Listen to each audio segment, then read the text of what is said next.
Delhi university का campus, जहां किताबों की महक और नारों की गूंज साथ साथ चलती है।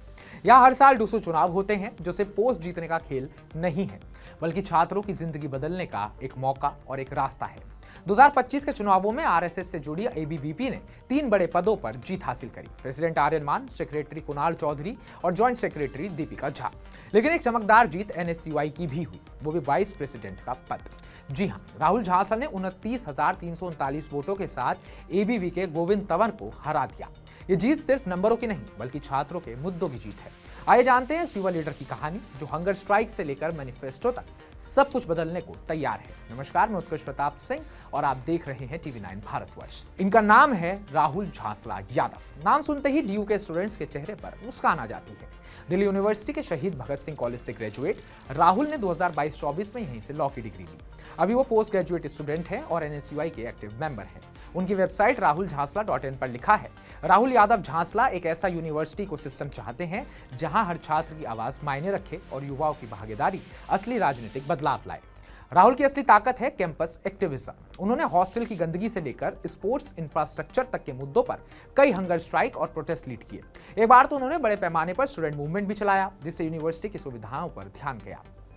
सोचिए, एक लॉ स्टूडेंट कैसे हजारों की भीड़ को इकट्ठा कर मुद्दों को हाईलाइट करता है। राहुल की ये जिद उन्हें स्टूडेंट राइट्स का चैंपियन बनाती है। एनएसयूआई के नेशनल प्रेसिडेंट वरुण चौधरी ने कहा, राहुल ने साबित किया कि एनएसयूआई छात्रों के साथ खड़ी है। 200 चुनाव हमेशा से ही हाई वोल्टेज ड्रामा रहे हैं। 18 सितंबर को 2.75 लाख स्टूडेंट्स ने वोट डाले। टर्नआउट 39.36% रहा, जो पिछले साल से ज्यादा था। एबीवीपी ने प्रेसिडेंट आर्यन मान को 28,841 वोट दिलाए, जो एनएसयूआई की जोसलिन नंदिता चौधरी 12,645 वोट से कई आगे रहे। लेकिन वाइस प्रेसिडेंट में राहुल ने कमाल कर दिया, 8,000 से ज्यादा की मार्जिन से जीत दर्ज करी। एनएसयूआई ने सिर्फ एक पद जीता, लेकिन वो भी अहम है। आर्यन मान ने जीत के बाद कहा, मेरा पहला काम स्टूडेंट्स की समस्या सुलझाना होगा। दूसरी तरफ एनएसयूआई ने इसे डीयू एडमिन, दिल्ली गवर्नमेंट और बीजेपी के खिलाफ जंग बता डाला। राहुल का मैनिफेस्टो पढ़कर लगता है जैसे उन्होंने हर स्टूडेंट की डायरी ही चुरा ली हो। चलिए अब आपको राहुल का मैनिफेस्टो भी बता देते हैं कि उन्होंने क्या क्या वायदे करे हैं कि वो इस बार ये सब काम करवाएंगे। एनईपी 2020 को रिजेक्ट करना, छात्रों की पढ़ाई पर असर ना पड़े। महिलाओं के लिए 12 दिन मेंस्ट्रुअल लीव हर सेमेस्टर में, ताकि पढ़ाई न रुके। पेपर लीक्स रोकने के लिए ट्रांसपेरेंट एग्जाम, कोई चीटिंग नहीं। स्मार्ट क्लासरूम और बेहतर हॉस्टल्स, यानी कि AC, wifi, clean room. Counselling centres और स्कॉलरशिप्स बढ़ाना, जैसे कि मेंटल हेल्थ और फाइनेंशियल हेल्थ वगैरह वगैरह। ट्रांसपोर्ट सुविधा, डीयू के कॉलेजों के बीच आसान बसें। महिलाओं की safety, sanitary vending machines, legal aid, 24/7 emergency response, gender workshops और हैरेसमेंट के खिलाफ स्ट्रॉन्ग इंफ्रास्ट्रक्चर।